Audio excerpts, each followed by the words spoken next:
Cara bagi partisi hard disk buat kamu yang baru beli laptop. Oke, pertama kalian ketik Windows, kemudian kalian pilih Disk Management. Kalau udah, klik kanan di partisi C yang paling besar.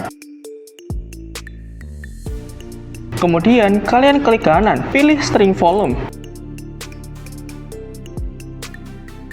Untuk kesatuan byte-nya, kalian bisa pakai 100.000. Jadi, kalau kalian mau pakai 400 GB, kalian tulisnya 400.000 MB ya guys. Share ke teman kamu dan jangan lupa follow. Thank you.